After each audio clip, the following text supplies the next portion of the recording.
Ahead of World Breastfeeding Week, the Ministry of Health is raising concern over a decline in exclusive breastfeeding rates, alongside a sharp increase in bottle feeding. Health experts warn this trend is exposing more infants to preventable illnesses and slowing progress in reducing newborn deaths. I'm now joined by Claire Munda. She's a journalist and a maternal wellness champion, and Shiro Sierra, a lactation expert. Ladies, good evening. Good evening. Good evening. Just to remind you, our viewers, that the official 2026 theme is breastfeeding for a sustainable start in life, strengthen what works. And as we talk about strengthening what works, Claire, let me begin with you. You're a mom, so share with us a little bit of your experience, as well as your thoughts around why mothers are moving away from exclusive breastfeeding despite years of awareness campaigns. Thank you for that. So for my experience, I have 2 children and I breastfed both of them. The second one I was able to get to the 6-month mark, but the first one I wasn't able. I was able to get to the 5-month mark. Now for me, it was an issue of transitioning back to work. So after the 3 months official leave, when I came back to work, my milk dipped significantly. So I had been pumping, expressing, but that ran out very fast. So after coming back, there was a large dip, and I just had to supplement with formula. I didn't want to, but it just happened. With the second one, I was more aware of how to make sure that I'm more relaxed and really understand that this is a period that I have to give to my baby, and I reached the 6-month mark. So for me, I feel the decline is sometimes because of circumstances. When we talk about women in the urban setting, there's pressures of work. So people who are employed, very many employers give 3 months of leave. When you go back to work, you may not be able to keep up. You know, they say that there's the 45 minutes of expressing, but sometimes the demands are so high that you don't get to express, or you don't get as much as you'd like. So for the urban ladies, I feel that the pressures of work are a bit difficult. Then for the people in the informal economy, sometimes going back to work even before 3 months, because let's be honest, sometimes they don't get that luxury of 3 months. You have to go back, sell clothes, whatever it is, and the dip is real. And so even the nutrition, you're not getting as good nutrition as you should, and so you end up not getting enough breast milk. So they end up transitioning to porridge or other things that they really shouldn't be going into. Yeah, and Shiro, just in response to that, this is a common concern for many moms, the fact that I just don't have milk. So even as the MOH is telling us that there's a dip, this is a real concern. And for many mothers, it's something that's really heartbreaking. Yeah. And so how common is this, and what advice would you give to moms that are experiencing this? This is so common that it's being seen in the statistics right now, that Kenya is not doing very well in the exclusive breastfeeding rates. We've been at 60%, or is it 61%, for a number of years. We're not declining, yes, but neither are we increasing our rates. Now, the biggest problem with what Claire is talking about is starting from the beginning, the early initiation of breastfeeding. The first contact a mother gets with a healthcare worker most times is inconsistent information. She's not being advised well, so she leaves there, sometimes unsure about her breastfeeding journey. She tries, yes, struggling a little bit with the challenges, and then she finally gets time to go to work. When she's going to work, then she has no support. I'll let you know that World Health Organization is recommending 6 contact counseling sessions with a mother. From the time she's pregnant, you see a healthcare provider to advise you on breastfeeding. Then the baby comes the first week, you need to see somebody. By month 3 and 4, when you're going back to work, you needed to have gone through breastfeeding counseling with a healthcare provider, a community health promoter, to let you know, Claire, this is how you plan.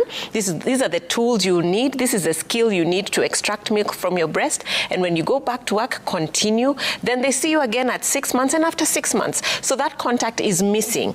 Then there's a lack of commitment from the facilities where they're promoting breast milk substitutes too early to the mothers, even within the time of delivery and discharge. So as a nurse midwife, as a lactation consultant, as a maternal newborn care specialist, I say that we are failing these mothers, because a mother going back to work needs to be taught on how to remove the milk, how to express either by hand or using a pump, whether it's double, whether it's electric. That should be there for the mom. Mama Fua, she's talked about, Mama Mboga, she's talked about, and a mother doing a corporate job, same problems.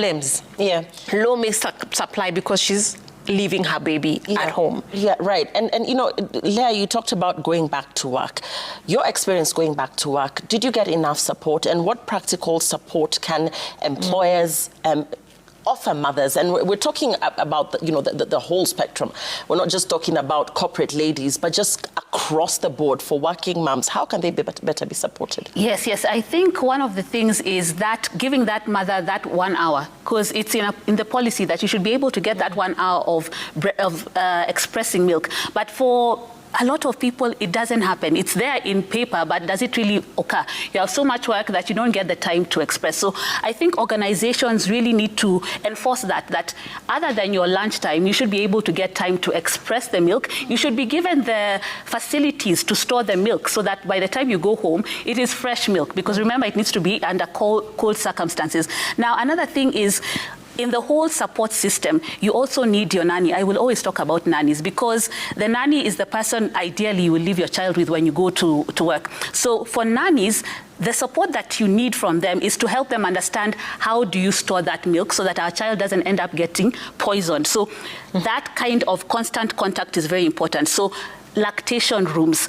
This has become a big thing. There are still organizations that don't have lactation rooms, so you end up going to a toilet because not everyone has a car. Yeah. So good, clean conditions for the mothers, giving them time to express, and then letting them know that even when you go and express, you're not made to feel guilty. Because sometimes you can be told, okay, go and express, but then you're made to feel guilty that you're taking up company time. Right. So that is very important. And then for the people in the informal economy, there have been other places where they're able to take their children. So being able to take the child with the expressed milk is really proving to be helpful.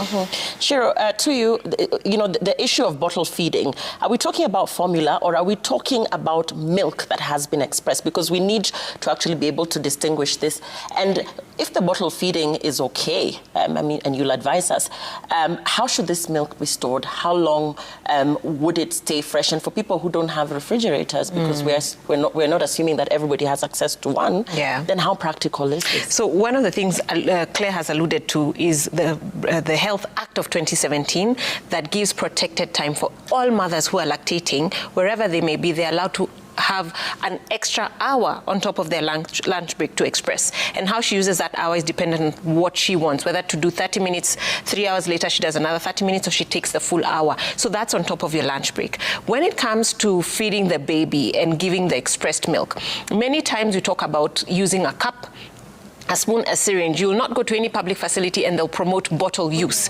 And the reason for this is because of the hygiene standards. What was used, most times when they're giving bottle, majority is a breast milk substitute, which you're referring to as the formula. Now, how it's being prepared, who is preparing, what water was used, it can contaminate the baby, and many times can get diarrheal diseases, and then now that becomes a downhill trend for their health. So we promote giving the baby using a cup or a spoon. Now, how do you use this milk once it's been pumped? And you can use your hand, or I said a breast pump. It could be a double, it could be wearable. There are very many different types.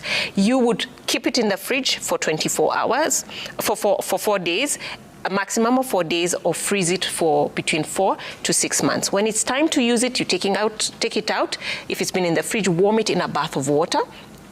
And then you will keep it for like 3 minutes or so, and the milk is warm and good enough to give your baby. We promote bottles, but according to the Breast Milk Substitute Act, we are not supposed to talk about bottles. We are not supposed to advertise bottles. Why? Because we need to increase our breastfeeding rates, because majority of the time the mom will feel a dip in her milk supply, and most times what ends up in the bottle is not her breast milk. Right. And Claire, as we begin to close, because of your journey as a mom, you've actually authored a book. For the young mothers watching who perhaps struggle with breastfeeding because of societal norms, usually around perhaps physical appearance. What are some of the myths that you'd like to dispel, even as we look at the fact that the Ministry of Health says that there's a decline in exclusive breastfeeding? Yes, thanks for that. Yes, because of all of these issues, I wrote a book called Bounce Back Babe, which is just a guide for women on how to take power back with their mental health, their breastfeeding journeys, and their financial health. Now, one of those myths is that breastfeeding makes the breast sag, right? But research has shown that it's not the breastfeeding per se, it's when you're pregnant, that increase in the body weight contributes to that. So that stretching is one of the factors that comes in. So yes, our breasts may not be as perky as they used to be before we breastfed, but we need to look at the bigger consequences that come with breastfeeding. Mm-hmm. We have seen that breastfeeding has good outcomes for our babies. So let us focus on the good outcomes. Their immunity is raised when we get to the 6-month mark, or even 2 years if we are able to do it. So let's look at the good outcomes, and let's not focus so much on trying to keep a certain look. So for moms out there who are watching, I'd like to advise them, focus on your baby. This is a period of time. You're not going to be in the 6-month period forever. Focus on breastfeeding your baby, giving them the nutrition they need. It will increase immunity, and you'll focus on other things after the fact. So let's not focus too much on our physical. It's important because it's also important for our confidence, but some of these things are myths, and I think you can speak to that a little bit, especially the perkiness, because there's that assumption that they sag because of breastfeeding. Yeah, I think, go ahead, Lily. Yeah, Shiro, I'll have you respond to that, but even as we close, from you, we cannot ignore the fact that you have a cute little baby there.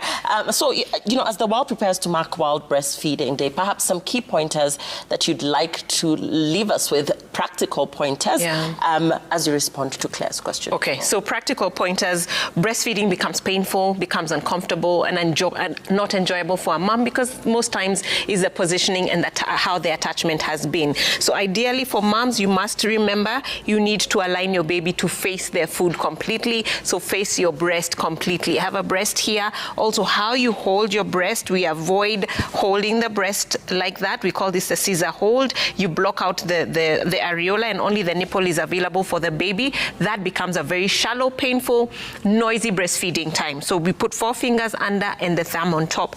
But what I'd love to say is this: it's not only about skill.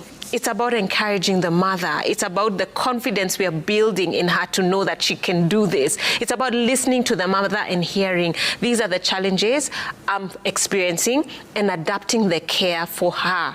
Not for in general, but uniquely to this mom. I also want to call out all healthcare workers, whether you're a nurse, you're a midwife, you're a pediatrician, you're an obstetrician. We need to be interested to learn more about breastfeeding, because when you know what to tell the mom, then she will be successful in her journey. There's a lot of inconsistent advice mothers get. So when I meet a mother and she tells me this is what she was told in hospital, she says the night nurse told me this, and then in the morning the nurse came and told me not to do what was told to me the night before. So there's a lot of confusion. I feel there needs to be a lot more commitment from the healthcare staff, and the government also needs to ensure that community health promoters understand breastfeeding. They're the ones who go door to door, house to house. They know who was pregnant, who gave birth yesterday, who's got a baby who's 1 week old. When that happens, we'll be able to increase our breastfeeding rates. Myths about breastfeeding are so many, and saggy boobs is one of them. Hormone relaxin, which relaxes the pelvis in preparation for birth, also goes to the rest of the body. You have acidity, you have you're throwing up, but at the same time, it causes sagginess of the boobs. What you've said, sudden increase, also sudden decrease of weight, can cause saggy boobs. Another one is I have to drink milk to make milk. It's a lie. Size of the breasts, they believe small breasts produce more milk, but the other moms will say, no, it's big breasts that produce more milk. It doesn't matter the size. Capacity is different, but the amount of milk you produce within 24 hours is the same. Right. Yeah. We thank you so much for your time. I've been speaking to Shiro Sierra. It's a tongue Shiro Sierra. She's a certified lactation specialist, and also Claire Munde, a journalist and a maternal wellness champion. We'll be right back after the break. Please keep sending your questions. The SMS number is 22422. Hashtag is Friday Night at Citizen TV Kenya.